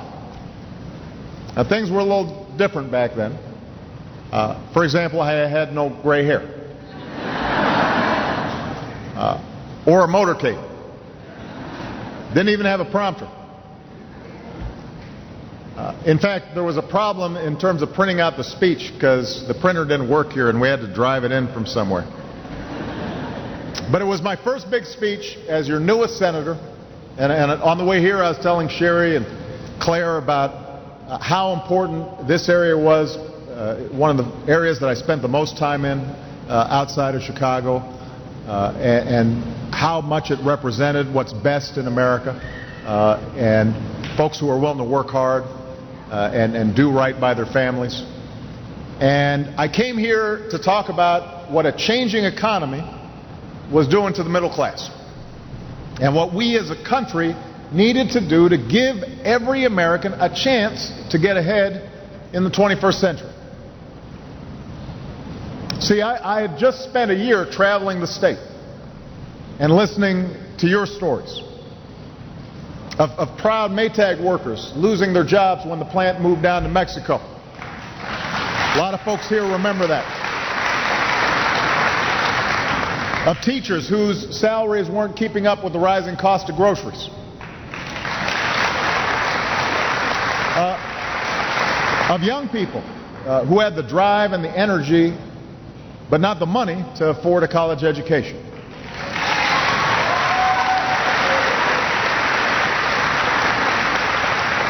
So these were stories of families who had worked hard, believed in the American dream, but they felt like the odds were increasingly stacked against them. And they were right. Things had changed. In the period after World War II, a growing middle class was the engine of our prosperity. Whether you owned a company or swept its floors or worked anywhere in between, this country offered you a basic bargain. A sense that your hard work would be rewarded with fair wages and decent benefits, the chance to buy a home, to save for retirement, and most of all, a chance to hand down a better life for your kids. But over time, that engine began to stall, and a lot of folks here saw it. That bargain began to fray. Technology made some jobs obsolete. Global competition sends a lot of jobs overseas. It became harder for unions to fight for the middle class. Washington doled out bigger tax cuts to the very wealthy and smaller minimum wage increases for the working poor. And so what happened was that the link between higher productivity and people's wages and salaries was broken. It used to be that as companies did better, as profits went higher, workers also got a better deal. And that started changing. So the income of the top 1% nearly quadrupled from 1979 to 2007. But the typical family's incomes barely budged. And towards the end of those 3 decades, a housing bubble, credit cards, a churning financial sector was keeping the economy artificially juiced up. So sometimes it papered over some of these long-term trends. But by the time I took office in 2009 as your president, we all know the bubble had burst. And it cost millions of Americans their jobs and their homes and their savings. And I know a lot of folks in this area were hurt pretty bad.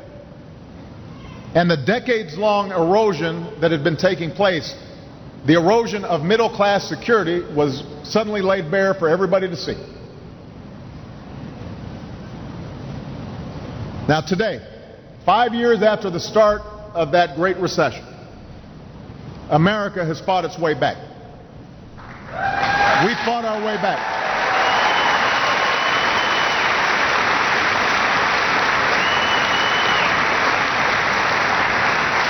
So together we saved the auto industry, took on a broken healthcare system,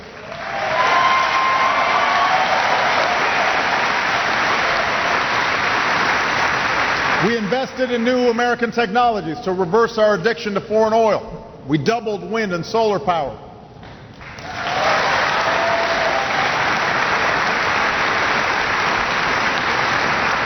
Together we put in place tough new rules on the big banks and protections to crack down on the worst practices of mortgage lenders and credit card companies.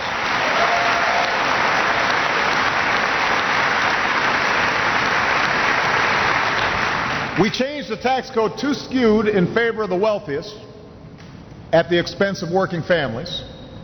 So we changed that, and we locked in tax cuts for 98% of Americans, and we asked those at the top to pay a little bit more.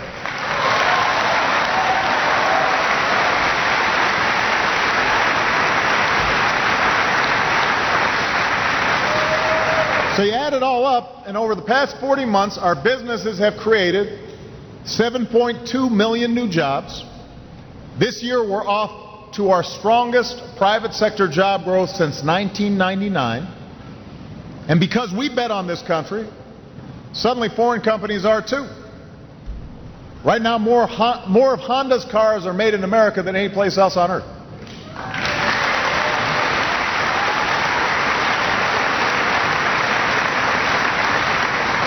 Airbus, the European aircraft company, they're building new planes in Alabama. And then American companies like Ford are replacing outsourcing with insourcing. They're bringing jobs back home.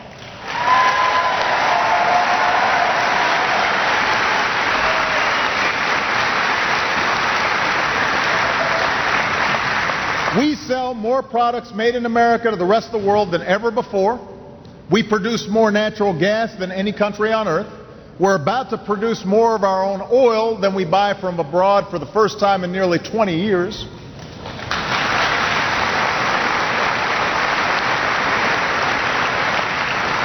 The cost of health care is growing at its slowest rate in 50 years.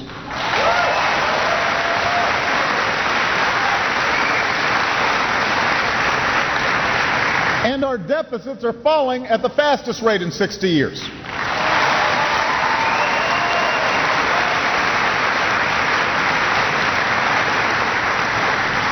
So, thanks to the grit and resilience and determination of the American people, of folks like you, we've been able to clear away the rubble from the financial crisis. We've started to lay a new foundation for stronger, more durable economic growth. And you know, it's happening in our own personal lives as well, right? A lot of us tightened our belts, shed debt, maybe cut up a couple of credit cards, refocused on those things that really matter.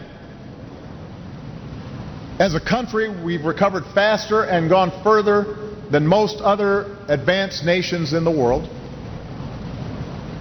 With new American revolutions in energy and technology and manufacturing and healthcare, we're actually poised to reverse the forces that battered the middle class for so long and start building an economy where everyone who works hard can get ahead.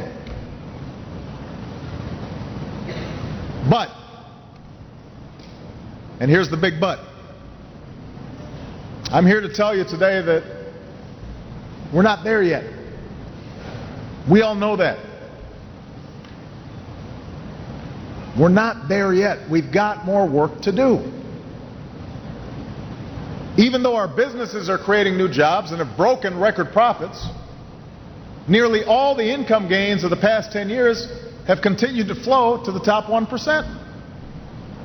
The average CEO has gotten a raise of nearly 40% since 2009. The average American earns less than he or she did in 1999. And companies continue to hold back on hiring those who've been out of work for some time. Today, more students are earning their degree, but soaring costs saddle them with unsustainable debt. Healthcare costs are slowing down, but a lot of working families haven't seen any of those savings yet. The stock market rebound helped a lot of families get back much of what they had lost in their 401k.